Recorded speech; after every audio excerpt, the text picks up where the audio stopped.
8 বছরের ছোট্ট রামেশ্বর মাকে কেন আলাদা করা হয়েছে? গা শিউরে ওঠার মতো ঘটনা।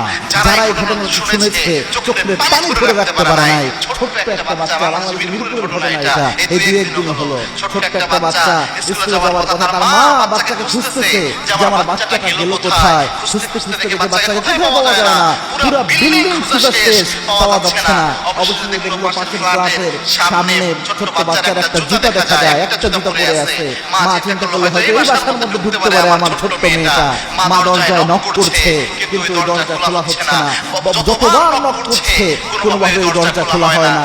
অবশেষে 999 যখন কল দিল ওই মহিলা, কল দিয়ে যখন পুলিশ আসলো, দরজা ভেঙে ভিতরে ঢুকে দেখে তার বাচ্চার নিথর দেহটা পড়ে রয়েছে। 8 বছরের বাচ্চা, কিন্তু মাথা নাই, শরীরের সাথে মাথা অবশিষ্ট নাই। যে বাথরুমের দিকে যেয়ে দেখে বালতির মধ্যে মাথাটা পড়ে রয়েছে। এরকম মর্মান্তিক ভাবে জমিন থেকে বিদায় করেছে। অভিযোগ এসেছে যে ওই যে বাসাটা, ওই বাসার যে মালিক রয়েছে, বাসার ওই ফ্ল্যাটে যে ব্যক্তি থাকেন, ওই ফ্ল্যাটে ওই ব্যক্তি সে মূলত এই মানসিকভাবে যৌন কেন্দ্রিক বিকৃত মস্তিষ্কের অধিকারী ছিল। মানে এই যৌন কেন্দ্রিক বিকৃত মস্তিষ্ক থাকায় এই ছোট্ট বাচ্চাদের উপর অমানবিক নির্যাতন তার শরীরের উপর চালিয়েছে, শ্লীলতাহানি করেছে। অবশেষে প্রমাণকে লুকানোর জন্য এইভাবে তাকে জমিন থেকে বিদায় করে দেওয়া হয়েছে। বাংলাদেশের অবস্থা কোন জায়গায় গিয়েছে? এই ধরনের ব্যক্তি যদি স্বাভাবিক বের হয়, এই বের হয়ে আসলে আরো 10 জন এখান থেকে উৎসাহিত হবে যে বের তো হয়ে যায়। এদেরকে একটা শাস্তি কোরআনে দিতে হবে, এর বিকল্প হতে পারে না।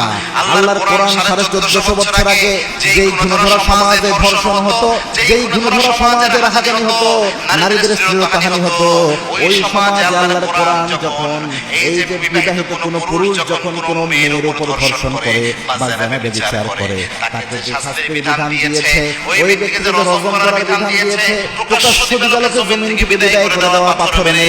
এরকম একটা বিধান যদি কায়েম করা হয়, আল্লাহর হাবিব বলেছেন একটা বিধানের মাধ্যমে হাজার অপরাধ থেকে সমাজ মুক্তি পায়। এবং আল্লাহ বলেছেন অফিল কিসাসিল হায়াত, রজমের যে বিধান আছে বা কিসাসের যে বিধান আছে, এগুলোর মধ্যে জীবন নিহিত রয়েছে। একটা অপরাধ আপনি শুধুমাত্র এই ব্যক্তিকে বাইতুল মুকাররম মসজিদের সামনে নিয়ে প্রকাশ্য দিবালোকে এর অপরাধের জন্য প্রকাশ্য শাস্তি দেন, ফাঁসি কাস্তে ঝুলিয়ে দেন।